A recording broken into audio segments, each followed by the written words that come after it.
Welcome to my channel. இன்றைக்கி நம்ம சேனலில் வந்துட்டு சண்டே விலாக் தான் பார்க்க போகிறோம். சண்டே என்ன ரெசிபி செஞ்சேன்ட்டு. சாட்டர்டே நான்வெஜ் செய்கிறதுனால இன்றைக்கி சண்டே வெஜ்ஜு தான் செஞ்சுருந்தேன். நிறைய வெஜிடபிள்ஸ்லாம் போட்டு வெஜ் புலாவ் மாதிரி தான் செஞ்சுருந்தேன். இல்லை வெஜ் பிரியாணி கூட வச்சுக்கோங்க, ரொம்பவே டேஸ்ட்டாக இருக்கும். கண்டிப்பாக ட்ரை பண்ணி பாருங்கள்.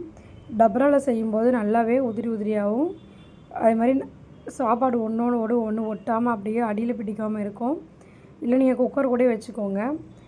ஒரு பாத்திரம் வச்சுட்டு அதில் தேவையான அளவு எண்ணெய், கூடவே கொஞ்சம் நெய் இதெல்லாம் சேர்த்துட்டு நல்லா சூடாகட்டும்.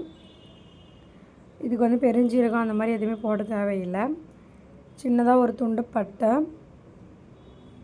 அது கூடவே ஒரு ரெண்டு ஏலக்காய் சேர்த்துக்கோங்க.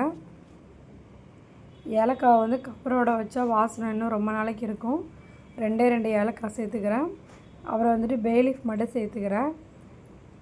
வெங்காயத்தை நல்லா கட் பண்ணிவிட்டு அதை கையாலே நல்லா உதிரி உதிரியாக்கிடுங்க. அது வெங்காயத்தையும் சேர்த்துட்டு அது கூடவே நல்லா வதக்குங்க. வெங்காயம்லாம் ரொம்ப வதங்கணும்னு தேவையில்லை, நல்லா லைட்டாக வதங்கினா போதும்.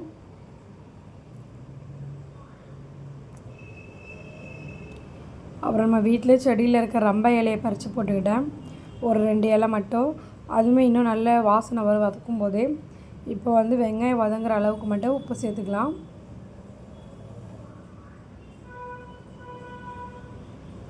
சண்டே ஆனால் நான்வெஜ் தான் சாப்பிடணும்லாம் கட்டாயம் இல்லை, நமக்கு என்ன தோணுதோ அதை செஞ்சு சாப்பிட்டுக்கலாம். சாட்டர்டே தான் நான் சிக்கன் செஞ்சுருந்தேன், சிக்கன் கிரேவி ரசம். அதனால நான் சண்டே நான்வெஜ் எடுக்கலை. சரி, நம்ம வெஜ் பிரியாணியே செஞ்சிடலாம் அப்படின்ட்டு ஈஸியாக சீரக சம்பா ரெசிபியில் தான் இது செஞ்சுருந்தேன். வெங்காயம் நல்லா வதங்கினதுக்கப்புறமா ஒரு 4 பச்சை மிளகாவை சேர்த்துக்கோங்க. காரம் எவ்வளோ வேணுமோ அந்த அளவுக்கு சேர்த்துக்கலாம்.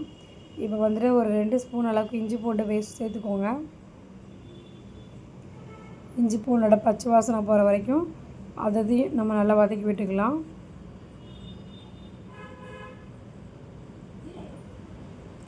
காலிஃப்ளவரை ஃபஸ்ட்டே சுடு தண்ணியில் போட்டு வச்சுட்டேன் நான்.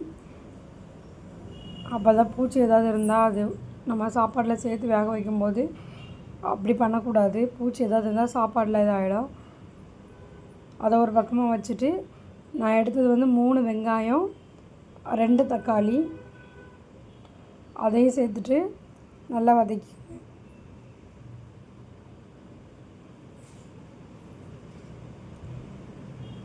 தக்காளி கொஞ்சமாக வதங்கும்போது அப்படியே நம்ம கொஞ்சம் சோயா இதில் சேர்த்துக்கலாம். அதுக்கு தண்ணி லைட்டாக சூடாகணும். இன்றைக்கி இவ்வளோ தான் இருந்தது, அதனால் இதை மட்டும் நான் சேர்த்துக்கிறேன். அடியில் லைட்டாக துகள் இருக்கிற மாதிரி இருந்துச்சா, அதனால் நான் பவுலில் எடுத்துகிட்டு லைட்டாக அதை வாஷ் பண்ணிவிட்டு தண்ணியில் போட்டேன் நான். தண்ணி லைட்டாக சூடாகும்போது தான் நம்ம வச்சுருக்க அந்த சோயாவை சேர்க்கணும். அதில் நான் வெங்காயம் தக்காளி வதங்கும்போது ரொம்பவே குறைச்சி தான் வச்சுருக்கேன். அப்படியே அடியில் ஒட்டலை பாருங்கள். டபராவில் செய்யும்போது குக்கர்லேயும் செஞ்சிடலாம், ஆனால் எனக்கு டபராவில் செஞ்சு தான் பழக்கம், அதனால் நான் டபராலே செய்கிறேன். இன்றைக்கி நான் இது கூட என்ன காயெல்லாம் எடுத்துக்கிட்டேன்னா, பீன்ஸு ஒரு 6 பீன்ஸு, குட்டியாக ஒரு கேரட்டு, மெயினாக வெஜ் பிரியாணிக்கு உருளைக்கிழங்கு சேர்த்துக்கோங்க. உருளைக்கிழங்கு சேர்த்து பசங்க சாப்பிடும்போது இன்னுமே ரொம்ப அதிக டேஸ்ட் வரும்.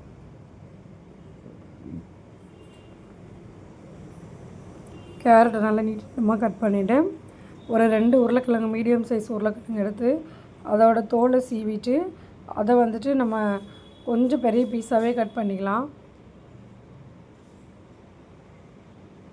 இப்போ வெங்காயம் தக்காளி நல்லா வதங்கியிருக்கும், அது கூடயே நம்ம இதையும் சேர்த்துட்டு நல்லா கலந்து விட்டுருங்க. இந்த டபராவில் செஞ்சது கடைசி வரைக்கும் பிரியாணி அடி பிடிக்கவே இல்லை. இப்போ காலிஃப்ளவர் நம்ம நல்லா ஒரு பூவாக உதுத்து சேர்த்துக்கோங்க.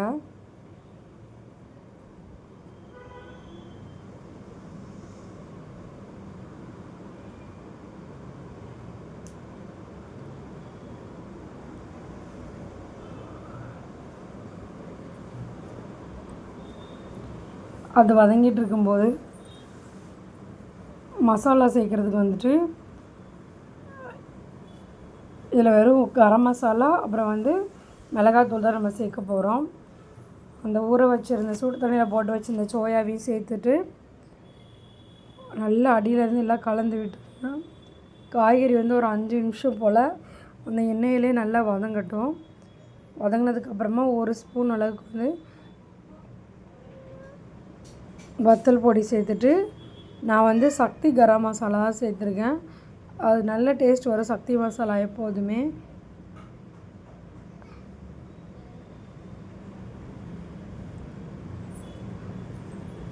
அதையும் சேர்த்து மசாலாவையும் சேர்த்து நல்லா கலந்து விட்டதுக்கப்புறமா பிரியாணி மசாலா இருந்தால் அதை ஒரு 1/2 ஸ்பூன் கிட்டே சேர்த்துக்கோங்க. நான் பிரியாணி மசாலா இருந்தனால சேர்த்துக்கிட்டேன். ஏன்னா ஜீரக சம்பா ரைஸில் வந்து பிரியாணி செய்யும்போது திண்டுக்கல் பிரியாணி மசாலா அந்த மாதிரிலாம் கிடைக்கும் இல்லையா, அது வந்து ஒரு 1/2 ஸ்பூன் மட்டும் சேர்த்துக்கோங்க. அதை சேர்த்து நல்லா கலந்ததுக்கப்புறமா கெட்டியான தயிர் இருக்குல்ல, அந்த தயிர் வந்துட்டு 1 ஸ்பூன் அதையும் சேர்த்துக்கோங்க. தயிர் நல்ல ஒரு புளிப்பு டேஸ்ட்டை கொடுக்கும். லெமன் தயிர் சேர்க்கலாம், லெமன் கூட ஒரு 1/2 லெமன் பிழிஞ்சு விட்டுக்கோங்க. அவ்வளோதான், எல்லாம் சேர்த்து நல்லா கலந்து விட்டுருங்க. பாருங்கள், அடி பிடிக்கவே இல்லை. இந்த டைமில் தான் ஒரு கைப்பிடி அளவு வந்துட்டு புதினா இலை சேர்த்துக்கோங்க. நல்ல ஃப்ரெஷ்ஷான புதினா இலை. எண்ணெயில் வதக்கி சேர்க்கும்போது அதோட ஸ்மெல்லே வரமாட்டேங்குது பிரியாணியில். ஆனால் இந்த மாதிரி சேர்த்து பாருங்கள், பிரியாணி இறக்கும்போது நல்ல ஸ்மெல்லாக இருக்கும். நல்லா வதக்கினதுக்கப்புறமா நான் 2 டம்ளர் வந்துட்டு சீரக சம்பா ரைஸ் எடுத்திருந்தேன். அதுக்கு வந்து 4 டம்ளர் தண்ணி சேர்த்துக்கோங்க. கொஞ்சம் குலைவாக வேணும்னா 5 டம்ளர் கூட சேர்த்துக்கோங்க. நான் 4 டம்ளர் சேர்த்ததுக்கப்புறம் இன்னொரு டம்ளர் சேர்த்தேன் தண்ணி.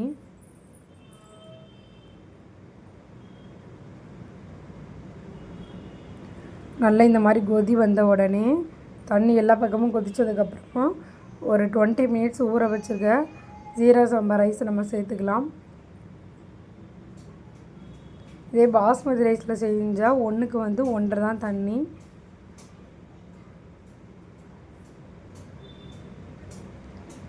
நல்லா கொதித்ததுக்கப்புறமா அரிசி சேர்த்து அதுவும் கொஞ்சம் கொதித்ததுக்கப்புறமா நான் வந்துட்டு இந்த அளவு தண்ணி இருக்கும்போது வந்து நம்ம வந்து தம் போட்டுடலாம். ஏன்னா ரொம்ப தண்ணி ட்ரை ஆனதுக்கப்புறம் போட்டோம்னா அடியில் பிடிச்சிடும். இந்த விஷயத்தை நீங்கள் நோட் பண்ணிக்கோங்க.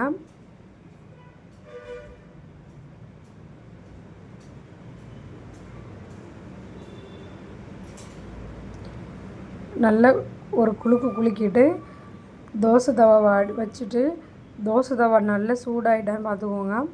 சூடானதுக்கப்புறமா வந்துட்டு இந்த பிரியாணி பாட்டை தூக்கி அது மேலே வச்சுட்டு